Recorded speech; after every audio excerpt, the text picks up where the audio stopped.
Hello යාළුවනේ. ඉතින් කොහමද ඔයාලට හිතන්න පුළුවන්ද මම මේ කොහෙද ඉන්නේ කියලා? මේ ඉන්නේ උමාවය විදුලි බලාගාරයේ ප්‍රධානතම ස්ථානයේ පවර් හවුස් එක කියන්නේ මෙතනට. ඉතින් ඔයාලට පේනවති පැනල්ස් තියෙනවා, ටර්බයින්ස් තියෙනවා. එතකොට GCB පැනල් දෙකක් තියෙනවා. එතකොට මේකේ මම ප්‍රධාන දේවල් ටිකක් මම කියන්නම්කෝ.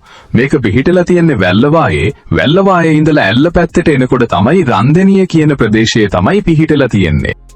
හරි. එතකොට පොළවෙන් එළියේ ඉඳලා අපි ඇතුළට එන්න ඕනේ කිලෝමීටර් 2කට ආසන්න ප්‍රමාණයක්.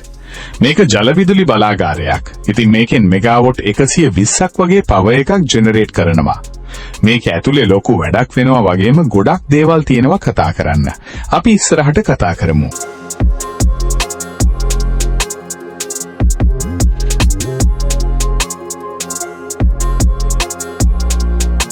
හරි. එතකොට ඔයාලට පේනවති ට්‍රාන්ස්ෆෝමර්ස් තියෙනවා, ස්ටෙප් අප් ට්‍රාන්ස්ෆෝමර්. ට්‍රාන්ස්ෆෝමර්ස් වලට පුළුවන් විදුලියේ වෝල්ටේජ් එක වැඩි කරන්න හෝ අඩු කරන්න. ඒකෙන් කරන්නේ උත්පාදනය කරන විදුලිය දුර පළාත් වලට ප්‍රවාහනය කරන්න පහසු විදියට බලය වෙනස් කරන එකයි. මේ වගේ එන විදුලි ධාරාව ලොකු වෝල්ටේජ් එකක් බවට පරිවර්තනය කරලා තමයි රැහන් මගින් ස්විච් යාඩ් එකට අරන් යන්නේ. ඒ වගේ කාර්යයන් ගොඩක් තියෙනවා. අපි එකින් එකට කතා කරමු. දැනට මම හදන්නේ එළියට යන්න. අපි මේ අත්දැකීමත් අරගෙන බලමු කොහොමද ඒ අත්දැකීම කියලා. මේක මන්තිරෝ දෙකෙන් යුතු ලොකු පාරක්. සාමාන්‍යයෙන් කිලෝමීටර් 2ක විතර දුරක් තියෙනවා එළියේ ඉඳලා අපේ පවර් හවුස් එක ඇතුළට. මේ මන්තිරෝ දෙකේ පාරත් එක්කම එහා පැත්තෙන් තියෙනවා කොන්ක්‍රීට් එකක් වගේ බිත්තියක්. ඒකට කියන්නේ අපි වෝක්වේ එක කියලා. වෝක්වේ එක අපි භාවිතා කරන්නේ හදිසි අවස්ථාවක් ඇති වුණොත් අපිට ආරක්ෂිතව එළියට දක්වාම යන්න පුළුවන් කරදරයක් නැතුව.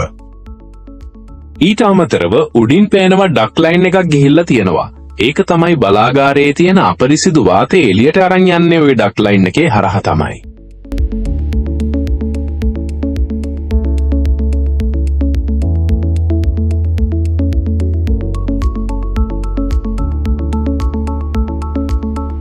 ඉස්සරහට කතා කරමු කොහොමද එළියට ආවට පස්සේ වෙව්. ඔයා එකතු වෙලා ඉන්න අනිවාර්යයෙන්ම වීඩියෝස් කීපයක් ඉස්සරහට ගෙන්න බලාපොරොත්තු වෙනවා. අනිවාර්යයෙන්ම කමෙන්ට් එකක් දාන්න, ලයික් එකක් දාන්න, දැනුම හොයන අනිත් අයටත් බලන්න, ෂෙයා කරන්න කියලා මතක් කරන ගමන්ම මම ඉස්සරහට කතා කරනවා ඉලෙක්ට්‍රික් සම්බන්ධව, වෝටර් ප්‍රොජෙක්ට් එක සම්බන්ධව වගේම තාක්ෂණික කරුණු ටිකක් කතා කරනවා ඉස්සරහට. එකතු වෙන්න කියලා ආරාධනා කරන ගමන් එහෙනම් ගිහිල්ලා එන්නම්. ඔයාලට සුබ දවසක්.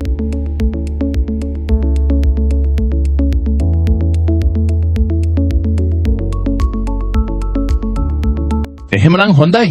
ඔයාලට ওই ප්‍රොජෙක්ට් එක ගැන තව මොනවා හරි දැනගන්න තියෙනවා නම් අහන්න. මම උදව් කරන්න ලෑස්තියි. හෝ යාළුවනේ. තාම ඉවර නෑ. මේ ඔයාලට පේන්නේ ඉස්සෙල්ලා තිබ්බ තත්වය. ප්‍රොජෙක්ට් එකේ ඉස්සෙල්ලා තිබ්බ තත්වය.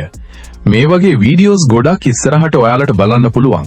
බලන්නකෝ දැන් තියෙන තත්වය සහ ඉස්සෙල්ලා තිබ්බ තත්වය. හාත්පසින්ම වෙනස්. ඉතින් මොකද්ද හිතෙන්නේ කියලා කමෙන්ට් එකක් දාන්න. එහෙනම් ගිහිල්ලා එන්නම්. good luck.